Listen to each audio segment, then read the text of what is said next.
Hey guys, welcome back to our channel Dare for Study. મિત્રો અમે અમારી ચેનલમાં તમારી સમક્ષ કોન્સ્ટેબલ, પીએસઆઈ, પીઆઈ તેમજ જીપીએસસી માટે જરૂરી બધા જ લેક્ચર લઈને આવીશું. મોટા ભાગના બધા જ વિષય અમે આવરી લેવાનો પ્રયત્ન કરીશું. તો મિત્રો તમે પણ અમને એ બાબતે ખૂબ જ સપોર્ટ કરતા રહેજો. સપોર્ટમાં બીજું કશું જ નહીં, માત્ર તમારી સબસ્ક્રિપ્શન, તમારી લાઈક અને તમારી વધુમાં વધુ શેરની જરૂર પડશે. તો લાઈક કરો, શેર કરો અને સબસ્ક્રાઇબ કરો.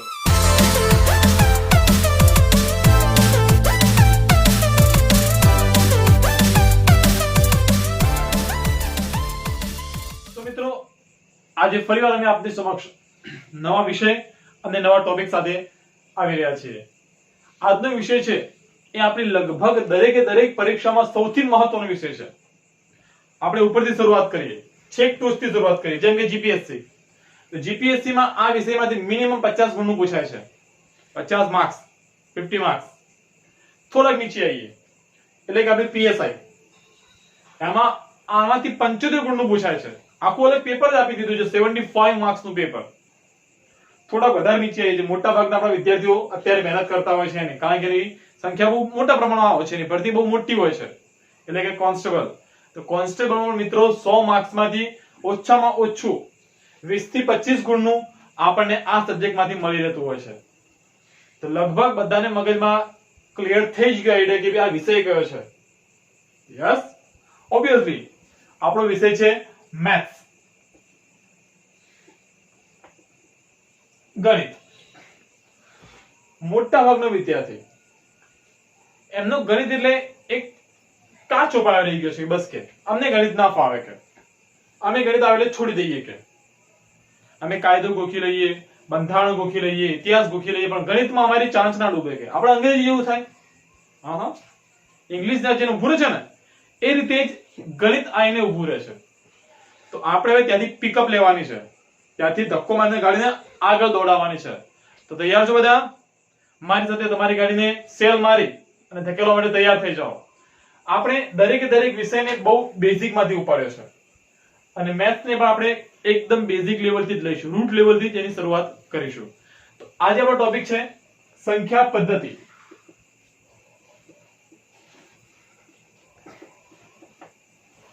આર્યભટ્ટે બહુ સરસ વાત કરી છે કે ગણિત એ બીજું કશું જ નહીં પણ અંકોની માયાજાળ છે. તો આપણે પણ આપણી શરૂઆત અંકોથી જ કરવા જઈ રહ્યા છીએ. આપણો ટોપિકનું નામ છે સંખ્યા પદ્ધતિ. તો મિત્રો આ ટોપિકમાં આપણે સંખ્યાના વિવિધ પ્રકાર જોઈશું. કયો પ્રકાર કયા પ્રકારમાં સમાઈ જાય છે, કયા પ્રકારનું શું મહત્વ છે અને એની શું વિશિષ્ટતા છે એ આપણે ક્લેરિફાઈ કરી લઈશું.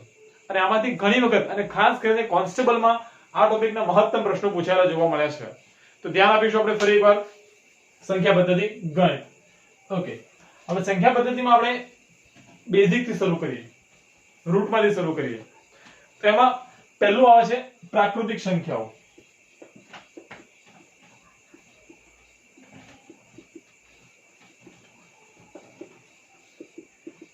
પ્રાકૃતિક નામ ઉપરથી જ ખબર પડી અંગ્રેજીમાં કે પ્રાકૃતિક એટલે કે નેચરલ નંબર્સ.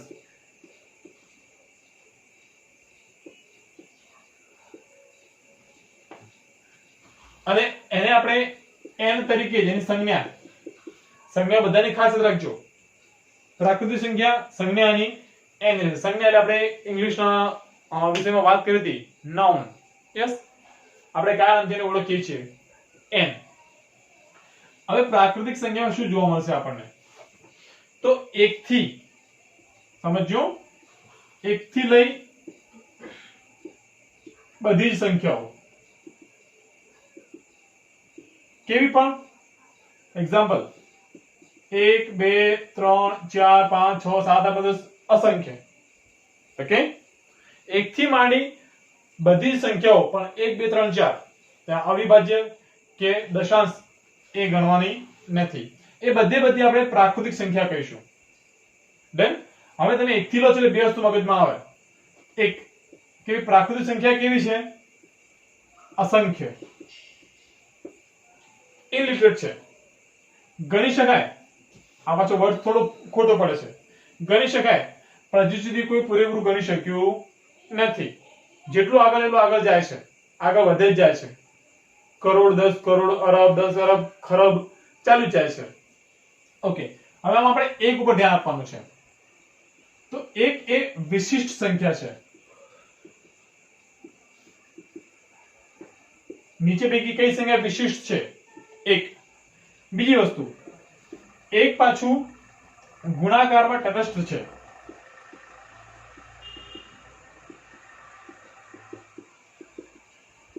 અને ભાગાકારમાં પણ તટસ્થ છે. તટસ્થ એટલે એને તમે ગમે તેટલા વડે ગુણો, જેમ કે 1000 વડે ગુણશો તો જવાબ સેમ આવશે. 1000 ને 1 વડે ભાગો તો પણ જવાબ સેમ જ આવે છે. એટલે એ ગુણાકાર અને ભાગાકાર માટે તટસ્થ સંખ્યા ગણાય છે. આગળ વધીએ થોડા.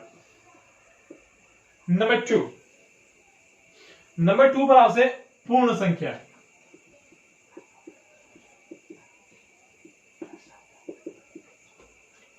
પૂર્ણ સંખ્યા એટલે કે હોલ નંબર્સ.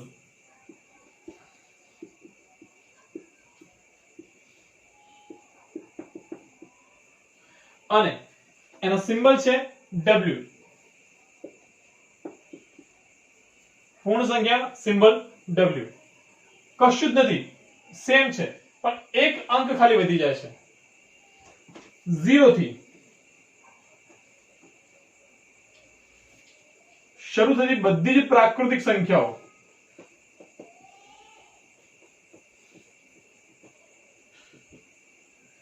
એ બધી પૂર્ણ સંખ્યા કહેવામાં આવશે. સમજો છો ને?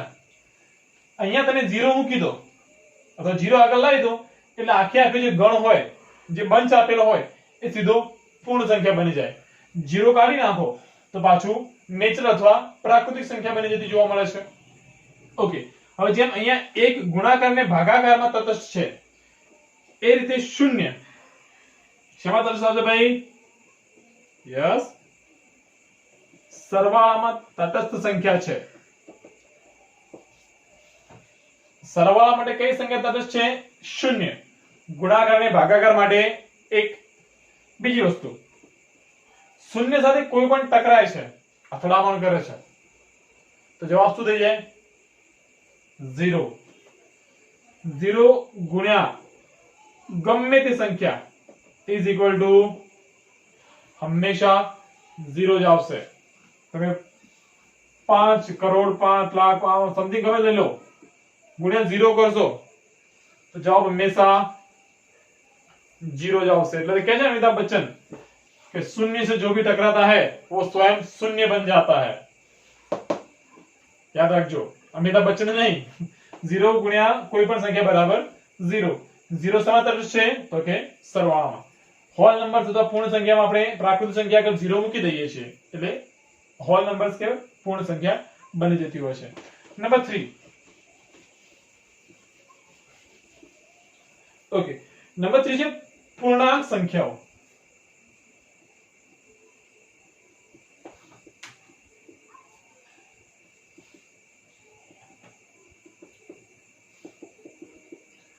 પૂર્ણાંક સંખ્યાઓ.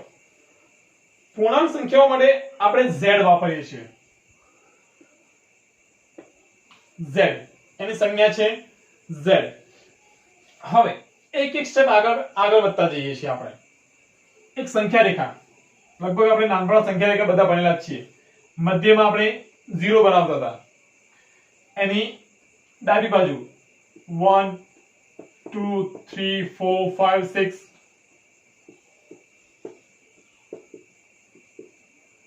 અનંત. અને જમણી બાજુ આપણે શું મૂકતા હતા? તો કે માઇનસમાં -1 -2 -3 -4. ઓકે, હવે જો તમે અહીંથી શરૂ કરો છો તો શું કહેશે? પ્રાકૃતિક સંખ્યાઓ. તમે અહીંથી શરૂ કરો છો તો શું થઈ જશે? પૂર્ણ સંખ્યાઓ. અને તમે અહીંથી શરૂ કરો છો તો થઈ જશે પૂર્ણાંક સંખ્યાઓ. સમજ પડી ત્રણ વસ્તુની અંદર? ઓકે, 0 સિવાયના 1 થી આગળના પ્રાકૃતિક, 0 સાથેના પૂર્ણ અને માઈનસ સાથેના અથવા ઋણ સંખ્યા સાથેના એ બધા પૂર્ણાંક કહેવાય છે. હવે ત્રણ વસ્તુ યાદ કરી લઈએ કે ભાઈ ધન, ઋણ અને 0 અંક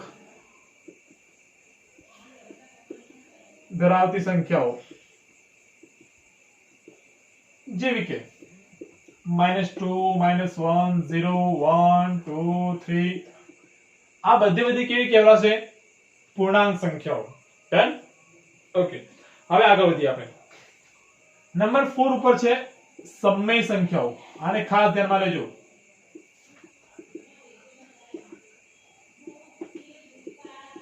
સમય સંખ્યા અથવા તો રેશનલ નંબર્સ.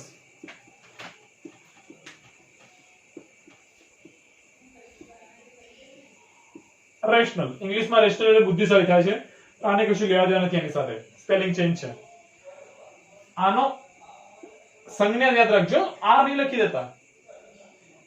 આર બીજા માટે આવે છે એટલે આપણે છોડી દીધો છે. એની સંજ્ઞા છે ક્યુ. સમય સંખ્યાની સંજ્ઞા શું આવશે? ક્યુ. ખાસ યાદ રાખજો. હવે આમાં શું સમાવેશ થાય છે?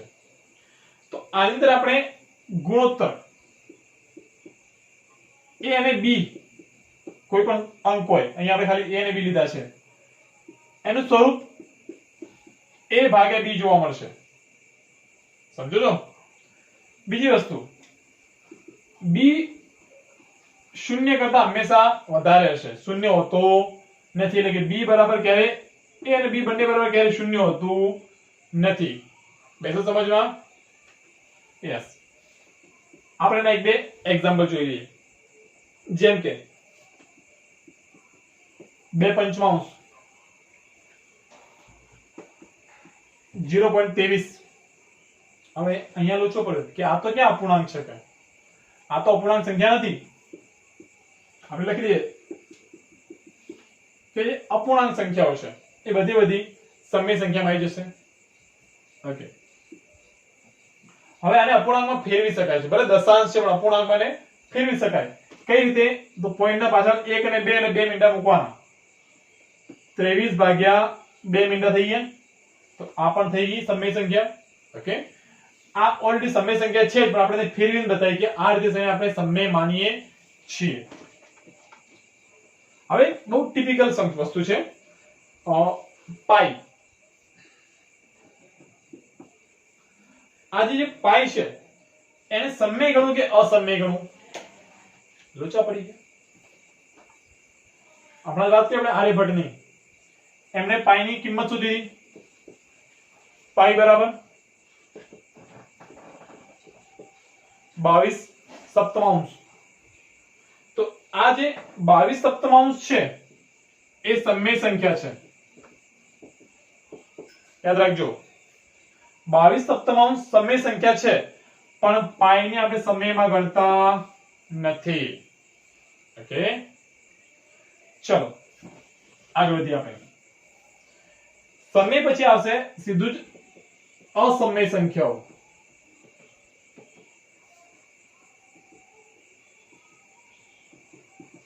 ઇરરેશનલ.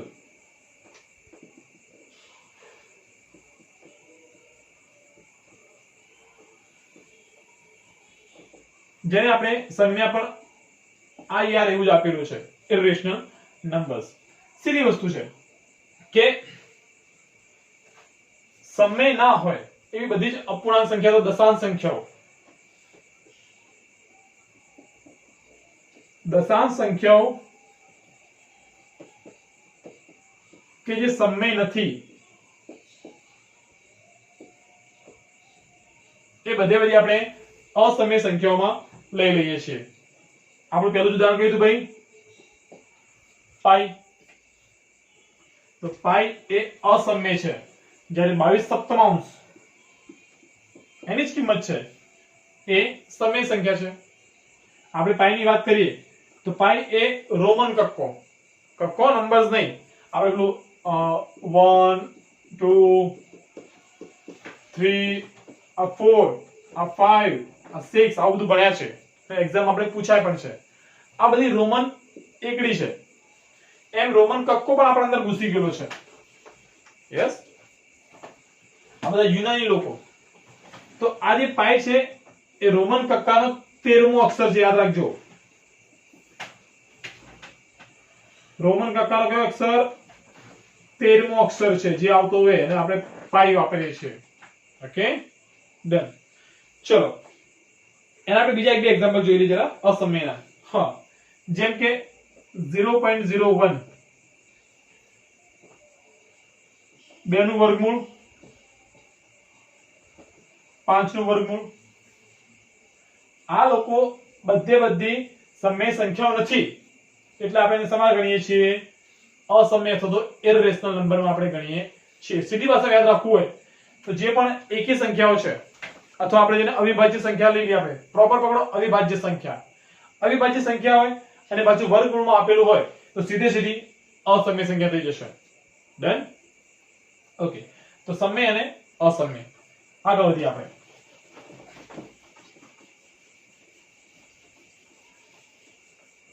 હા, એના પછી આવે છે વાસ્તવિક સંખ્યાઓ. નંબર 6. યસ,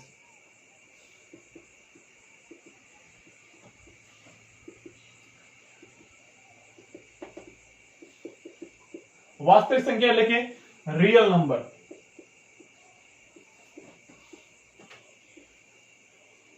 આપણે આગળ વાત કરી ને રિયલ. આર કેમ ભાઈ રેશનલ નંબર સમય સંખ્યાને આર કેમ ના આપ્યો?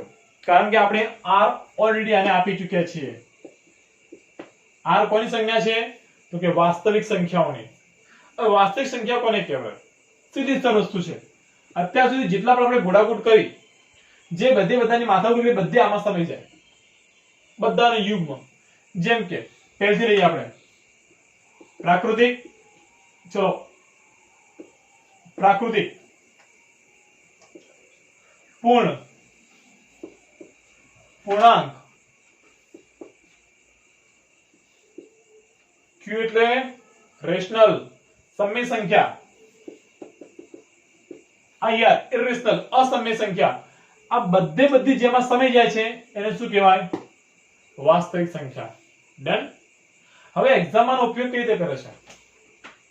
તો કાં તો શબ્દોની મારામારી કરશે, કાં તો તમને આમાં ગૂંચવી નાખશે. જોઈએ, આપણે જોઈ લઈએ. n એ સમય જાય છે w માં, w સમય જાય છે z માં. z કોનામાં સમય જશે ભાઈ? તો કે q માં. અને q કોનામાં સમાશે? r માં. આ સાચી પેટર્ન છે. ફરી એકવાર જોઈ લે, યાદ કરી લેજો.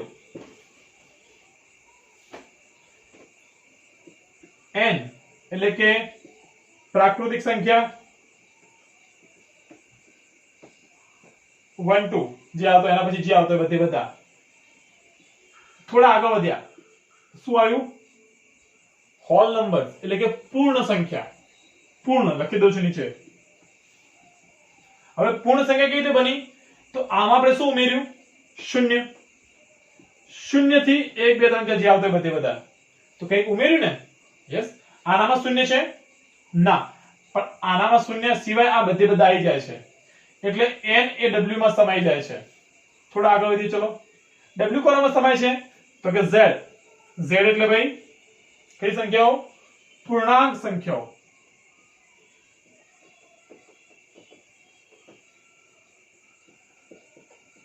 ઋણ પ્લસ શૂન્ય પ્લસ ધન ત્રણે ત્રણ આવી જાય. ચલો, w માં ક્યાં સુધી આવતું હતું? માત્ર શૂન્ય સુધી. પણ આને તો ઋણને પણ લઈ લીધા એટલે w પાછું કોનામાં સમાઈ જાય છે? z માં. z કોનામાં સમાય છે? q માં. કઈ રીતે? કારણ કે આની અંદર તો માત્ર 1 2 નહીં, 0 છે, ધન છે, ઋણ છે, બધું અંદર આવી ગયું. પાછા એમાં અપૂર્ણાંક પણ આવી ગયા. આપણે જે ભાગાકાર રીતે મૂકીએ છીએ.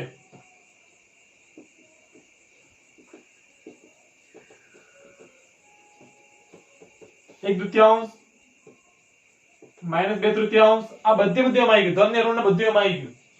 એટલે z પાછું સમય જાય છે q માં. અને આ બધો ગોટાળો શેમાં આવે છે છેલ્લે? તો કે r એટલે કે રિયલ અથવા વાસ્તવિક નંબર ની બધી બધું જોવા મળે છે. તો આ પેટર્ન યાદ રહી ગઈ બધાને. એન્ટ્રી કરવાનું NWZ Q અને R. આપણો છેલ્લે QR કોડ છે. છેલ્લે કયો કોડ છે? QR code. NWZ QR. ચલો હવે આને શબ્દોની આપણે માયાજાળમાં જરા જોઈ લઈએ કે શબ્દોમાં કેવી રીતે પૂછે છે.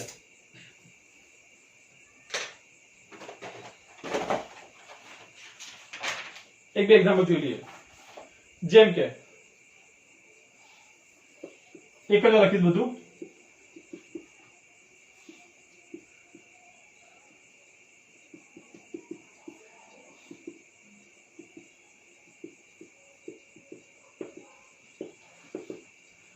બધી જ પૂર્ણાંક સંખ્યાઓ સમય સંખ્યા છે. નીચે પૈકી કોઈ વિધાન સાચું છે તો કયું વિધાન ખોટું છે? બધી જ પૂર્ણાંક સંખ્યાઓ સમય સંખ્યા સાચું ખોટું? 2 મિનિટ વિચારજો જરા. પૂર્ણાંકમાં શું તો આપણે ભાઈ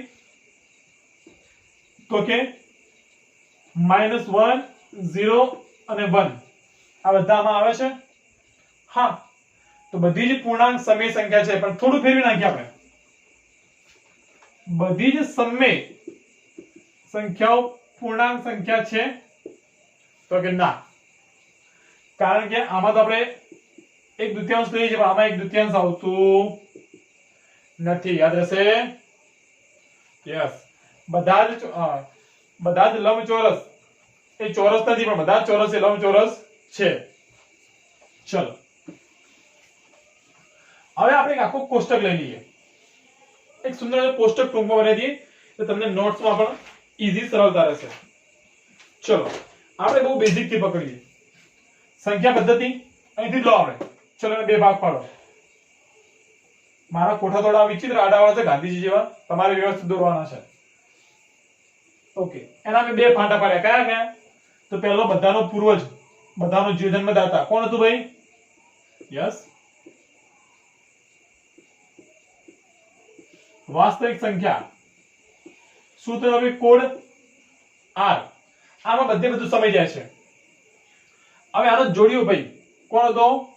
તો કે કાલ્પનિક સંખ્યા,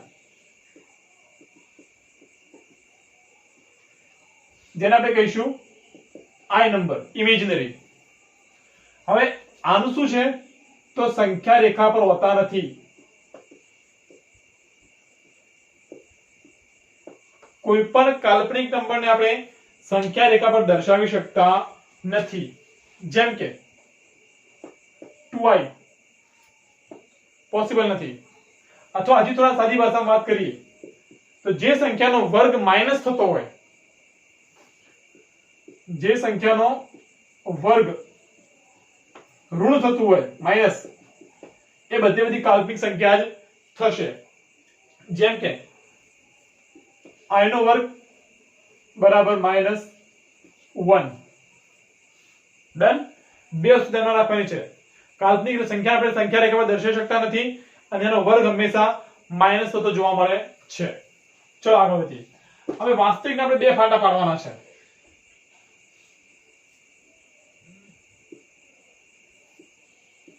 પહેલું છે સમય સંખ્યાઓ, બીજું છે યસ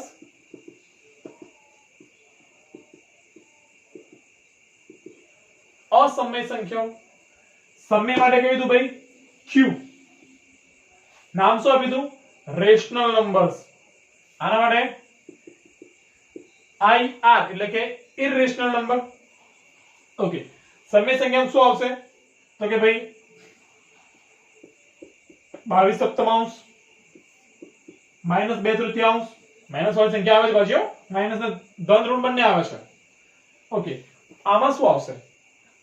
તો પાઈ. આ તો યાદ રાખજો, મગર ફસાઈ દેજો. રોમન સંખ્યાનો, રોમન કક્કાનો 13મો અક્ષર પાઈ. 22 સપ્તમાંશ આ બાજુ, પાઈ આ બાજુ. 7 0.01 વગેરે બધી અસમય સંખ્યા છે. દશાંશ સંખ્યા બધી અસમય આપણે લઈ લીધી છે. ચલો હવે આના પાછળ ભાગ પડશે. સમય સંખ્યા પર આપણે ભાગ પાડીશું. બે ભાગ મેઇનલી.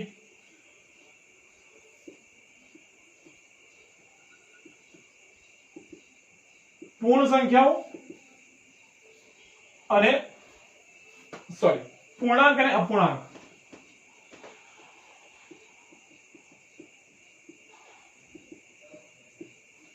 અને અપૂર્ણાંક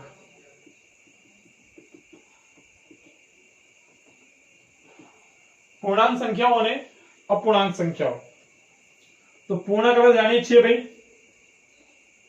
કયો નંબર એનો z અને આપણે ઇન્ટિજર્સ પણ કહીએ છીએ પણ એનો સંજ્ઞા છે z શું આવશે તો -2 -1 0 1 2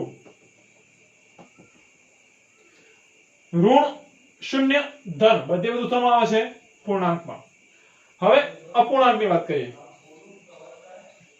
તો અપૂર્ણાંકમાં શું આવશે ભાગાકાર જેવા કે 1/3 3/4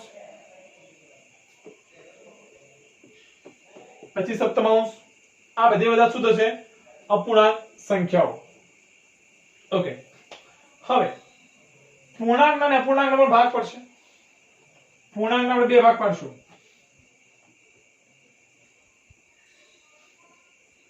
ચલો પૂર્ણાંકના બે ભાગ કયા કયા તો પહેલું પૂર્ણ સંખ્યાઓ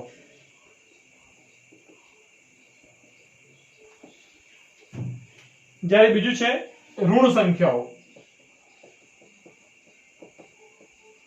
જોજો દરેકે દરેકના આપણે ભાગલા પાડતા જઈએ છીએ આને તોડીને બે ભાગ પાડ્યા ઋણના અલગ કાઢ્યા અને ધનને અલગ કાઢ્યા પૂર્ણ આ ઋણ બધા બાજુ જતા રહ્યા -2 -1 બધા અહીં જતા રહ્યા તો આના ભાગમાં શું આવ્યું 0 1 2 3 યાદ છે ને 0 હવે આના પાછળ ભાગ પડશે પ્રાકૃતિક સંખ્યા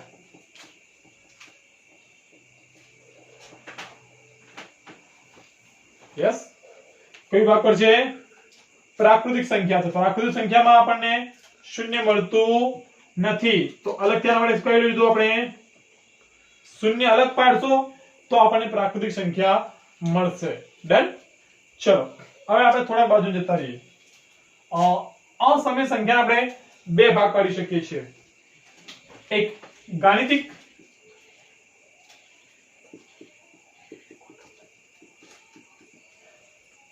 અને બીજું છે અચળાંક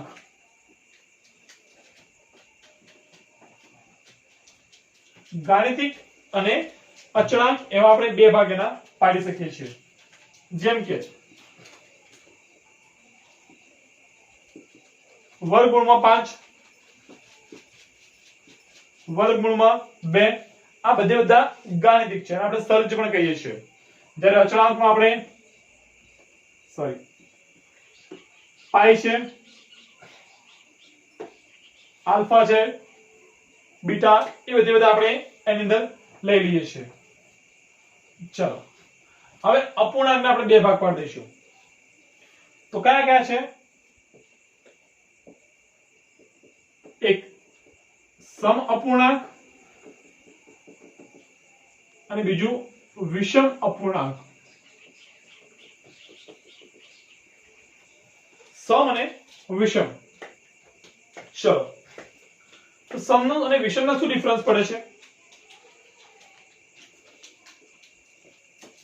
4 પંચમાંશ 7 નવાંશ હવે આને શું બાજુ લઉં છું 25 તૃતીયાંશ 5 ચતુર્થાંશ સમજો નીચે દૂધ છે ઉપર દહીં છે ઉપર પાણી છે નીચે શું છે દૂધ ઉપર પાણી જો દૂધ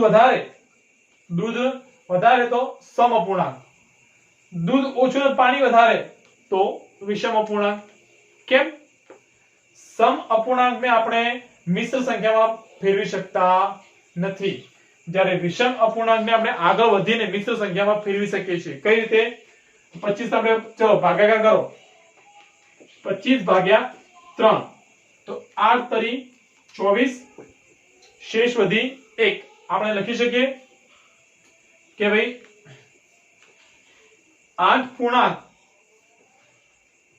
1/3 ખબર બધાને મિશ્ર સંખ્યા ફેરવો આપણે 8 પૂર્ણાંક 1/3 એને કઈ રીતે ફેરવી શકાય તો 8 તરી 24 વત્તા 1 25 ભાગ્યા 3 આને પણ ફેરવી શકાય કઈ રીતે તો 5 ભાગ્યા 4 કરો 4 એકા 4 નીચે કેટલું આવ્યું 1 તો શું બનશે આનું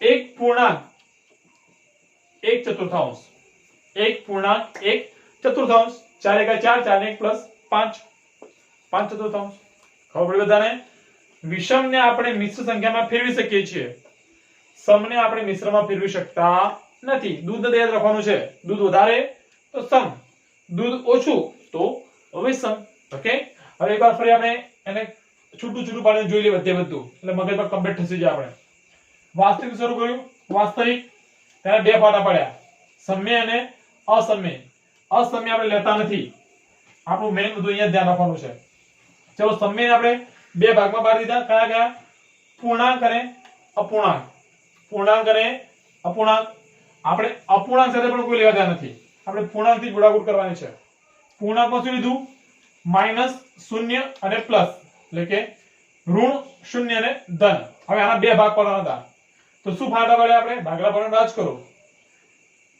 ધન અલગ લઈ ગયા અને ઋણ અલગ કાઢી નાખ્યા 0 ને આપણે ધનમાં લીધું તો 0 1 2 3 એને શું નામ આપ્યું પૂર્ણ સંખ્યા આને આપણે સાઈડમાં કરો ઋણ સંખ્યાને હવે આને ભાગલા પાડવાના તો આ લોકો શું કર્યું છે 0 તો 0 વિચારો એને વેગળું કાઢ્યું કે ચલ હટ અને 0 આપણે કામ નથી અને છેલ્લે આપણે શું મળ્યું પ્રાકૃતિક સંખ્યા હજી પણ પ્રાકૃતિક સંખ્યા આપણે આગળ વધી છે કે મારું પાટિયું થઈ રહ્યું છે એટલે આગળ વધી શકતો નથી પણ અહીંયા તમને લખાઈ દઉં છું કે પ્રાકૃતિક આગળ ત્યાં આપણને ત્રણ વસ્તુ મળે છે વિભાજ્ય અવિભાજ્ય અને એક યસ અહીંયા આપણે પ્રશ્ન થાય કે ભાઈ આ એકને કેમ અલગ રાખ્યો તો સ્ટાર્ટિંગમાં મેં લખાયું હતું કે ભાઈ એક કેવું છે